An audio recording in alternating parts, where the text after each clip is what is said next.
कांग्रेस अब बीजेपी को आड़े हाथों ले रही है। शनिवार को कांग्रेस प्रदेश अध्यक्ष कुमारी शैलजा ने हरियाणा के गुरुग्राम में प्रेस कॉन्फ्रेंस कर बीजेपी पर जमकर निशाना साधा। कुमारी शैलजा ने कहा कि बीजेपी आम जनता की आंखों पर पर्दा डालकर उन्हें गुमराह करने की कोशिश कर रही है। वहीं शराब घोटाले पर डिप्टी सीएम दुष्यंत चौटाला और गृह मंत्री अनिल विज पर निशाना साधा। उन्होंने कहा कि अगर इसकी जांच हाईकोर्ट के जज से नहीं करवाई गई तो आने वाले समय में बीजेपी आम लोगों को गुमराह करने का काम करेगी। इसके साथ ही गुरुग्राम में हुए रजिस्ट्री घोटाले को लेकर भी कुमारी शैलजा ने प्रतिक्रिया दी। रिपोर्ट गलत कैसे हो सकती है? रिपोर्ट ने तो इनको सीधी तरह से इंडाइट किया है।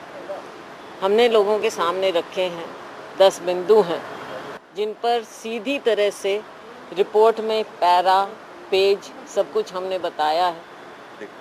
जहां पर एसईटी ने जो कमियां खामियां पाई गई उन पर पूरी तरह से टिप्पणी की है। लेकिन इससे पहले मैं आपको ये कहना चाहूँगी कि एसईटी का क्या मतलब। जब आपने पहले एसआईटी बना दी और उसको एकदम आपने खारिज करके फिर एसईटी बना दिया, और अब जब एसईटी से भी बात नहीं बनी क्योंकि आपने समझा था कि एसईटी टूथलेस है, कोई पावर तो है ही नहीं एसईटी के पास, लेकिन उसके बावजूद अपने दायरे में भी उन्होंने ऐसी रिपोर्ट दी है जो कि आपको कटघरे में खड़ा करती है, सरकार को कटघरे में खड़ा करती है।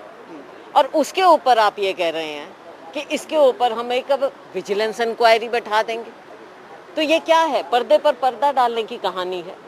पर्दाफाश नहीं हो सकता ऐसे। पर्दाफाश तो हो चुका है। ये एक बड़ा घोटाला है जो इतनी लंबी फेहरिस्त है घोटालों की, उसमें एक ये लेटेस्ट है। इससे पहले क्या साथ ही समझ लीजिए जो रजिस्ट्री घोटाला कोविड की आड़ में इस सरकार ने हमारे हरियाणा प्रदेश वासियों के साथ जो खिलवाड़ किया है, जो करप्शन हो रहा है, जिस तरह से भ्रष्टाचार फैला हुआ है हर तरह से, चाहे परीक्षाओं की बात हो, चाहे आप कोई भी बात ले लीजिए, हर ईंट के नीचे एक घोटाला है। ये हरियाणा वासियों को एक सौगात ये सरकार कोविड के समय में दे रही है। सारे धड़े हैं सरकार की, तो कलेक्टिव रिस्पॉन्सिबिलिटी है। माननीय मुख्यमंत्री जी बताएं, माननीय मुख्यमंत्री जी को जवाब देना होगा। ये 1, 2, 3 मंत्रियों पर ना गड़े। मुख्यमंत्री जी किस बात के हैं? अगर उन्हें ये ही नहीं पता कि उनके राज्य में, उनकी सरकार में किस मंत्रालय में क्या घोटाला हो रहा है, और इतने बड़े बड़े, ये कोई छोटे किस्म के नहीं है कि एक जगह कहीं करप्शन का एक केस हो गया हो। ये तो व्यापक रूप से पूरे हरियाणा में जिस तरह से फैला है, इसकी जवाबदेही तो सीधे तौर पर मुख्यमंत्री की होती है। लेकिन हमें इस सरकार से कोई उम्मीद है ही नहीं, क्योंकि जैसा मैंने कहा, एक इंक्वायरी पर दूसरी इंक्वायरी, ये तो उस चीज़ को ऊपर से लीपा पोती करने की कहानी है ताकि असलियत ना आए, लोग भूल जाएं, आगे नई कोई बात आ जाए।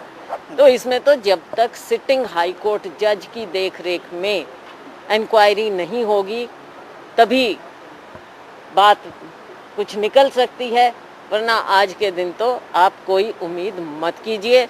एक कहेगा ये पुलिस की नाकामी है, दूसरा कहेगा ये आबकारी मंत्रालय की कमी है, तो अब किस किस को कहेंगे। अभी विधानसभा सत्र भी आएगा, उसमें भी इसको पूरी तरह से हम उठाएंगे और हम मीडिया के माध्यम से लोगों तक पहुंचेंगे।